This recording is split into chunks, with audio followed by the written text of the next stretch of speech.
നമസ്കാരം, ഞാൻ അരുൺ. അപ്പോൾ നമ്മുടെ ഇന്നത്തെ വീഡിയോ എന്ന് പറയുന്നത് ലാവ അഗ്നി, അതായത് ഒരു ഇന്ത്യൻ മെയ്ഡ് ലാവ അഗ്നി എന്ന് പറയുന്ന സ്മാർട്ട് ഫോണിൻ്റെ ഒരു ഡീറ്റെയിൽ ആയിട്ടുള്ള ഒരു സ്പെസിഫിക്കേഷൻ റിവ്യൂ ആണ്. അപ്പോൾ ഈ ഒരു റിവ്യൂ കണ്ടതിന് ശേഷം നിങ്ങൾക്ക് തീരുമാനിക്കാം ഈ ഒരു ഫോൺ വാങ്ങിക്കണോ വേണ്ടയോ എന്നുള്ളതിനെക്കുറിച്ചൊക്കെ.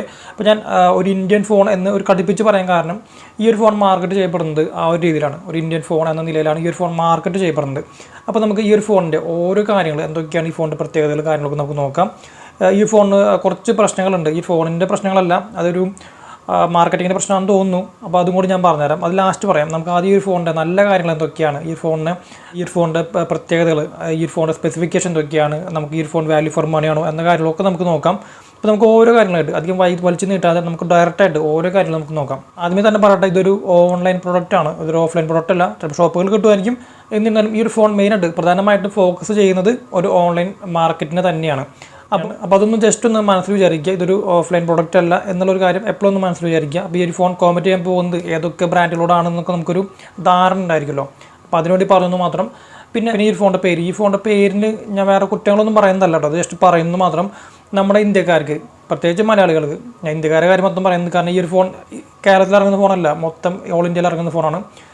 ഈ പേരിലൊക്കെ നോക്കും, പേരിൽ വരെ കുറ്റം കണ്ടുപിടിക്കുന്നവരാണ് നമ്മുടെ നാട്ടിലുള്ളവർ. അപ്പോൾ കുറച്ച് അഗ്നി, തീ, സുനാമി, മഴ എന്നൊക്കെയുള്ള പേരൊക്കെ ഇടുമ്പോൾ അത് ചിലപ്പോൾ പെട്ടെന്ന് ഇഷ്ടപ്പെടില്ല. കുറച്ചുകൂടി ഫ്രീക്വൻറ്റ് പേരുണ്ടെങ്കിലാണ്. ഇപ്പോൾ ഒരു ഉദാഹരണം പറയുകയാണെങ്കിൽ Realme Narzo 30, Realme GT Neo 2 അങ്ങനെയൊക്കെ കേട്ടില്ലേ, വിവോ X70 Pro അങ്ങനെ കേൾക്കുമ്പോൾ തന്നെ, ഓപ്പോ റെനോ, ഷവോമി അങ്ങനെ കേൾക്കുമ്പോൾ തന്നെ നമുക്ക് ഒരു കുറച്ചും കൂടി ഒരു ഫ്രീക്വൻറ്റ് പേര് അല്ലെങ്കിൽ കുറച്ചുകൂടി ഒരു അടിപൊളി സ്റ്റൈലിഷ് പേരൊക്കെ ഉണ്ടെന്നുണ്ടെങ്കിലാണ് ഫോൺ വിറ്റ് പോകുള്ളൂ. പേരിൽ വരെ മാർക്കറ്റിംഗ് നടത്തുന്നവരാണ് നമ്മുടെ നാട്ടിലെ ഓരോരുത്തരെന്ന് പറയുന്നത്. അപ്പോൾ അതുകൊണ്ട് തന്നെ അതും ജസ്റ്റ് പറഞ്ഞത് മാത്രം, ഇതൊരു കംപ്ലൈൻറ്റ് കുറ്റമൊന്നുമല്ല കേട്ടോ, എൻ്റെ ഒരു അഭിപ്രായം പറഞ്ഞതെന്ന് മാത്രമല്ലോ. അതൊരു ഇന്ത്യൻ ഫോണായത് കാരണം ഒരു ഇന്ത്യൻ ഫോൺ തന്നെയാണ് എന്ന് നമ്മൾ ഉറപ്പിക്കാൻ വേണ്ടിയിട്ടായിരിക്കും ചിലപ്പോൾ ഇത്തരത്തിലുള്ള ഒരു പേരൊക്കെ കാര്യങ്ങളൊക്കെ കൊടുത്തത്. ISR ലോക്കറ്റ് വിടുമ്പോൾ കൊടുക്കുന്ന പേര് പോലത്തെ ഒരു പേര് ജസ്റ്റ് ഞാൻ അത്ര വിചാരിച്ചിട്ടുള്ളൂ. അതുപോലെ ഞാൻ ജസ്റ്റ് ഒന്ന് പറഞ്ഞു എന്ന് മാത്രമേ ഉള്ളൂ.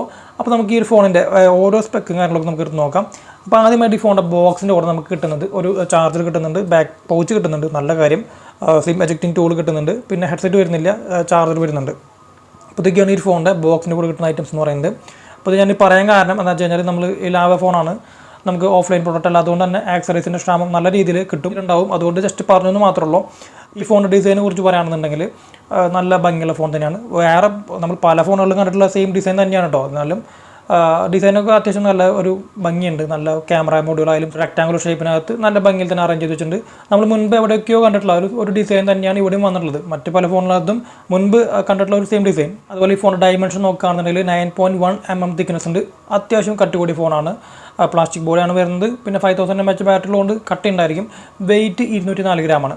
അപ്പോൾ 200 ഗ്രാമിന് മുകളിലേക്ക് വെയിറ്റുള്ള ഫോണെന്ന് പറയുമ്പോൾ അത്യാവശ്യം ഹെവി ആയിരിക്കും. നല്ല വെയിറ്റുള്ള മോഡലൊന്നും പറയാൻ പറ്റില്ല, എന്നാലും അത്യാവശ്യം വെയിറ്റുള്ള ഒരു ഫോൺ തന്നെയായിരിക്കും കേട്ടോ. 204 ഗ്രാം എന്ന് പറയുമ്പോൾ ഒരു എബോവ് ആവറേജ് വെയിറ്റുള്ള ഒരു മോഡലായി, കുറച്ച് കനം ഒക്കെ ഉള്ള മോഡലായിരിക്കും. സൈഡ് മൗണ്ടഡാണ്, ഫിംഗർ പ്രിൻറ്റ് സ്കാനറും കാര്യങ്ങളൊക്കെ വരുന്നത്. അപ്പോൾ ഇതൊക്കെ ഇനി ഫോൺ ഡയമെൻഷനെ കുറിച്ച് പറയാനുള്ള കാര്യങ്ങൾ. 3.5 mm ഓഡിയോ ജാക്ക് വരുന്നുണ്ട്. അപ്പോൾ ഡിസൈൻ വൈസും അത്യാവശ്യം നല്ല ഡിസൈനാണ്. ആർക്കും കുറ്റം പറയാത്ത ഒരു ഡിസൈനൊക്കെ ഇവിടെ കൊടുത്തിട്ടുണ്ട്. 2.5D കർവ് ഡിസൈനും കാര്യങ്ങളൊക്കെ കൊടുത്തിട്ട് നല്ല ഭംഗിയിൽ തന്നെ ഡിസൈനൊക്കെ അറേഞ്ച് ചെയ്ത് വെച്ചിട്ടുണ്ട്. ഇനി ഈ ഫോൺ ഡിസ്പ്ലേനെ കുറിച്ച് പറയുകയാണെന്നുണ്ടെങ്കിൽ 6.78 ഇഞ്ചിൻ്റെ വലിയ ഫോണാണ്. 6.78 ഇഞ്ചാണ് ഈ ഫോണിൻ്റെ സ്ക്രീൻ സൈസ് വരുന്നത്. അപ്പോൾ 6.78 ഇഞ്ചിൻ്റെ ഒരു ഡിസ്പ്ലേ ആണ് വരുന്നത്. അതൊരു ഫുൾ HD+ ആണ്.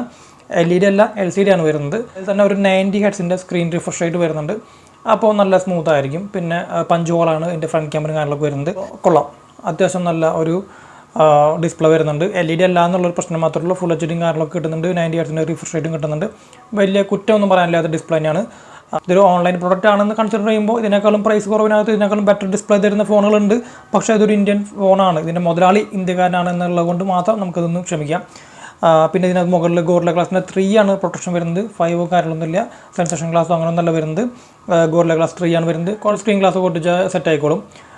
അപ്പോൾ ഡിസ്പ്ലേയും അത്യാവശ്യം നല്ല ഡിസ്പ്ലേ തരുന്നുണ്ട്. ഒരു എബോവ് ആവറേജ് എന്ന് പറയാൻ പറ്റുന്ന ഡിസ്പ്ലേ നമുക്ക് കിട്ടുന്നുണ്ട്. ഇനി ഈ ഫോണിൻ്റെ ക്യാമറയെ കുറിച്ച് പറയുകയാണെങ്കിൽ 64 മെഗാപിക്സലിൻ്റെ ഒരു മെയിൻ റിയർ ക്യാമറ വരുന്നുണ്ട്. അപ്പർച്ചർ 1.79 ആണ് വരുന്നത്. 16 മെഗാപിക്സലിൻ്റെ ഒരു സെൽഫി ക്യാമറ വരുന്നുണ്ട്.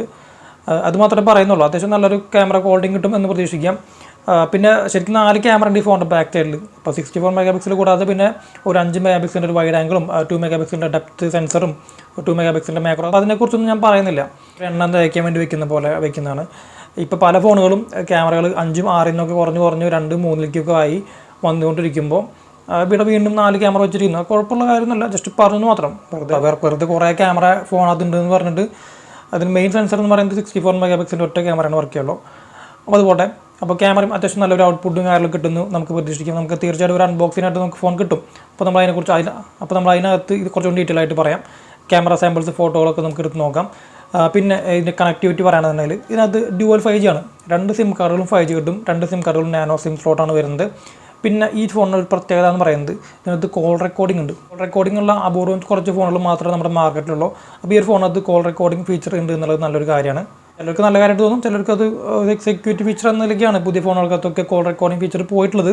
എന്നാൽ ഇതിനകത്ത് കോൾ റെക്കോർഡിംഗ് ഉണ്ട് എന്നുള്ളത് നല്ലൊരു കാര്യമാണ് കേട്ടോ. ഓട്ടോമാറ്റിക് കോൾ റെക്കോർഡിംഗ് ഉണ്ട്. പിന്നെ അത് വലിയൊരു ഫീച്ചറൊന്നും അല്ല കേട്ടോ, അത് വലിയൊരു ഫീച്ചറായിട്ടൊന്നും കാണരുത്. എന്നാലും പറയുമ്പോൾ പറയാമല്ലോ, പല ഫോണുകൾക്കകത്തും ഇല്ലാത്തൊരു സംഭവമാണ് അത് call recording, automatic call recording എന്ന് പറയുന്നത്.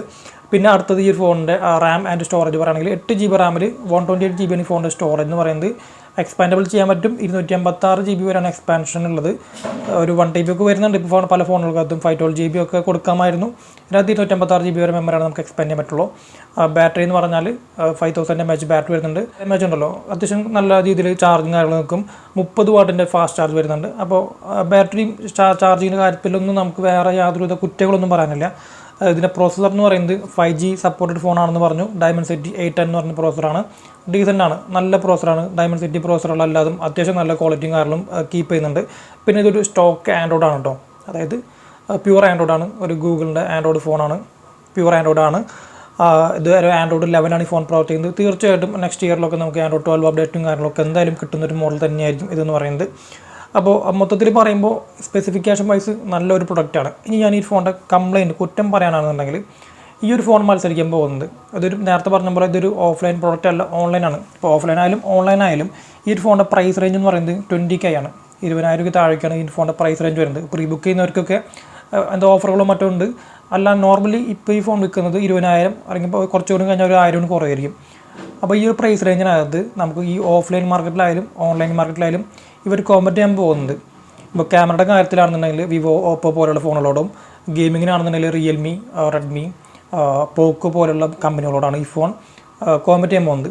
അപ്പോൾ അങ്ങനെ നോക്കുമ്പോൾ ഒരു 20,000 രൂപ മുടക്കിയിട്ട് ഈ ഒരു ഫോൺ വാങ്ങിക്കുമോ എന്നുള്ളതിനെ കുറിച്ച് സംശയമാണ്. കാരണം ഈ ഒരു പ്രൈസ് റേഞ്ചിനകത്ത് മറ്റ് പല ബ്രാൻഡുകൾക്കകത്തും ഇതിനകത്തൊരു ബ്രാൻഡ് വാല്യൂ എന്ന് പറയുന്ന സംഭവം ഉണ്ടല്ലോ. ബ്രാൻഡിൻ്റെ പേരിൽ ഇപ്പോൾ ലാവ പോലുള്ള ഫോണ് ശരിക്കും കൊണ്ടുവരേണ്ടത് ഈ ഒരു സെഗ്മെൻറ്റിലേക്കല്ല. ഇത് കൊണ്ടുവന്നുകൊണ്ട് കുറ്റം പറയുന്നതല്ല കേട്ടോ. നമ്മൾ ഇന്ത്യൻ ഫോണിനെ എപ്പോഴും സപ്പോർട്ട് ചെയ്യണം.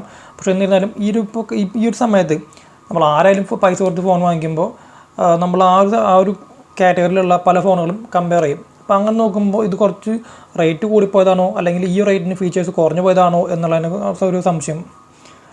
എന്നൊരു സംശയം എല്ലാവർക്കും ഉണ്ടാവും. അപ്പോൾ അത് ജസ്റ്റ് പറഞ്ഞെന്ന് മാത്രമല്ലോ. അതുപോലെ ആഫ്റ്റർ സെയിൽ സർവീസ് ആയാലും ഇപ്പോൾ ഈ സർവീസ് സെൻറ്റർ പോലുള്ള ഇഷ്യൂകളും കാര്യങ്ങളും എക്സ്ട്രാ ആക്സറീസ് എത്രത്തോളം അവൈലബിലിറ്റി ഉണ്ട് എന്നുള്ളതിനെ കുറിച്ചൊക്കെ അതൊക്കെ വന്നു കഴിഞ്ഞാൽ മാത്രമേ നമുക്ക് പറയാൻ പറ്റുള്ളൂ. അപ്പോൾ ആ ഒരു ഡൗട്ടും കാര്യങ്ങളൊക്കെ എന്തായാലും തീർച്ചയായിട്ടും ഈ ഒരു ഫോൺ വാങ്ങിക്കുന്ന എല്ലാവർക്കും ഉണ്ടാവും. അപ്പോൾ ഓവറോൾ നോക്കുമ്പോൾ സ്പെക് വൈസ് എല്ലാം അടിപൊളിയാണ്. 5G ഉണ്ട്, 5000 ബാറ്ററി ഉണ്ട്, ഫാസ്റ്റ് ചാർജിങ് ഉണ്ട്, നല്ല ഡിസ്പ്ലേ ആണ്, 90 ഹെർട്സിൻ്റെ റിഫ്രഷ് റേറ്റും കാര്യങ്ങളും വരുന്നുണ്ട്, അത്യാവശ്യം നല്ല ക്യാമറയും കാര്യങ്ങളും കൊടുക്കുന്നുണ്ട്. പക്ഷേ എവിടെയൊക്കെയോ എന്തൊക്കെയോ കുറച്ച് കുറവുകളുള്ള പോലെ നമുക്ക് ഫീൽ ചെയ്യുന്നുണ്ട്. തീർച്ചയായിട്ടും ഇന്ത്യൻ ഫോണുകൾ മാർക്കറ്റിൽ വരണം, നല്ല രീതിയിൽ അത് വലുതായി വളരണം എന്നൊരു ആഗ്രഹം എല്ലാവർക്കും ഉണ്ടായിരിക്കും. മൈക്രോമാക്സിം ഇതുപോലെ കുറേ ഫോണുകൾ ഇറക്കി, പക്ഷേ അത് അത്രയും വിചാരിച്ച പോലുള്ള ഒരു പെർഫോമൻസ് കിട്ടുന്നില്ല എന്ന് പലരും പറയുന്നുണ്ട്. അപ്പോൾ എന്തായാലും നമുക്ക് ഫോൺ വന്നതിന് ശേഷം അൺബോക്സിങ് വീഡിയോയ്ക്കകത്ത് ഇതിൻ്റെ കുറച്ചുകൂടി ഡീറ്റെയിൽ ആയിട്ടുള്ള കാര്യങ്ങളും ഒക്കെ നമ്മൾ പറയുന്നതായിരിക്കും. അപ്പോൾ മറ്റൊരു വീഡിയോയിൽ വരുന്നവരെ താങ്ക്സ് ഫോർ വാച്ചിങ്.